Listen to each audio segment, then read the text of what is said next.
Hi, this is our semi-automatic DP28 and 762 by 54R. We're going to show you how to take it apart and put it back together. First things first though, make sure it's empty. Pull the charging handle back, look down the breech, we're clear. Take the lower off first. This wing nut here, unscrew it, standard thread. Pull it out completely, set it aside. And some of these are a little tighter than others. It just depends on how they got fitted. And if you need to, you can bump them right here, not on the wood, but up here on the metal. This one happens to just slide out. Set it aside. Next thing is take the bolt and carrier out of it. To do so, you turn the gun over. As you can see, we have the little lock here. You can do this a number of ways. I like to take the tip of a screwdriver and push on the rear so that I can get around it, turn it, and release it. We're unlocked. Slide everything out the rear. As you can see, this is the way the bolt needs to look sitting on the carrier for a reassembly. Take it apart, push it to the lock position, and pull the flaps out of the top. Now as you're pulling this forward, pull everything up and out, and then you've got all your separate pieces. At this point we can remove the barrel. And kind of like the buttstock here, some of these barrels fit a little tighter than others. You push the button, and you see the wrench flats up here on the barrel.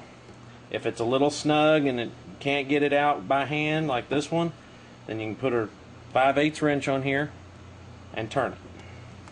Just turn it to the unlock position and wiggle and pull out. The gun is now fully disassembled.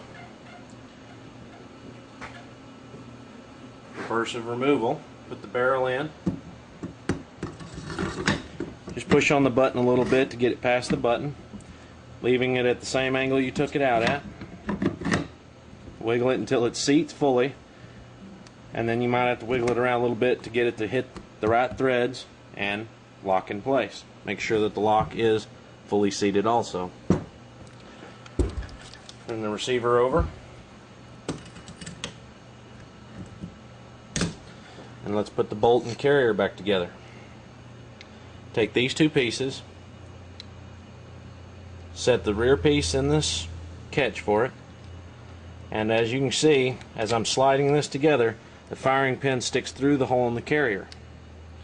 Next thing is take one of your flaps, tooth facing down, slide it together. Same goes for the other side. Now they're both in. Slide everything in the unlock position.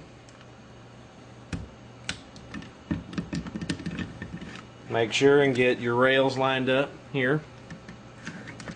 Slide everything forward, making sure that this tab is sticking straight up. When everything fully seats, take a little pressure off the spring. Make sure and get this behind it just to give it a little extra push. Turn it until it just clicks in place. You do not need to go past this point. Make sure it works. And turn this back over. When you're putting the lower in it, the lower engages these tabs hanging off the bottom of the receiver. It goes in here first, swivels into position. Now you put the nut back in it.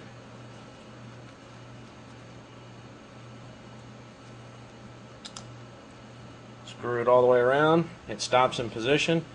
You now have totally reassembled your gun. And it functions. Make sure that it does.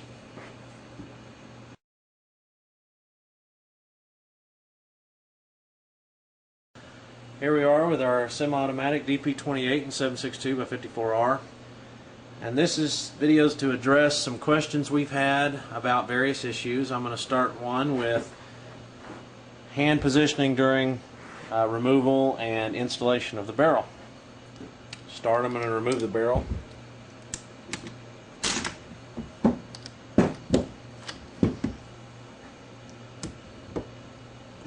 hand position while removing it is not as critical as putting it back in. Something we've had problems with is people are putting their hands on the other side of this ring, which when you shove this in fully seated is going to get you. It's going to pinch you bad. Something else. There's a little tab right here on the barrel shroud. This ring on the barrel must be past that.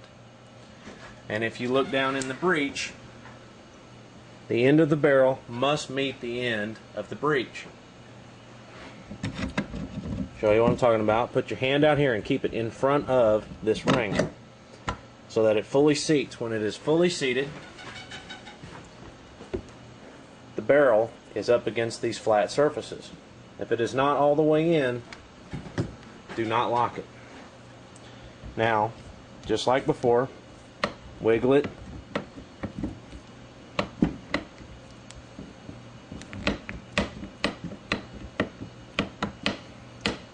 Do this now.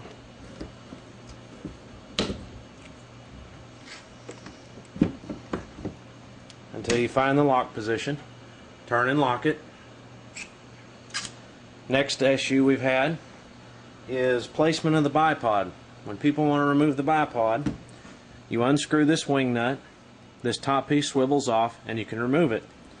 Problem has been when people put it back on, they've been placing it up here on this nipple, which does not allow the gas piston to move freely. It binds it up. You must put the bipod between this bump and this bump on the gas tube. Next thing has been hand placement during live fire. You must keep in mind that the bolt and carrier assembly are part of the charging handle and do reciprocate during fire. Do not put your hand underneath the gun. You will possibly break your fingers. Put them up here if you must, or down on the bipod leg.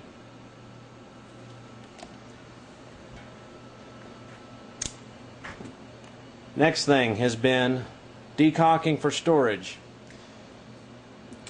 People have asked us if it's okay to dry fire the weapons. It is not. It can cause permanent damage to the fire control group and the firing pin, rendering the gun inoperable.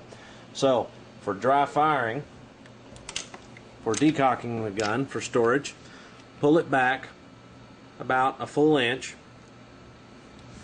pull the trigger to release the hammer and allow everything to come back forward. And as you can see now on the trigger, there is no longer a hammer cocked. You are ready for storage. I believe we've covered most of the issues. If you have any other questions, please feel free to ask us.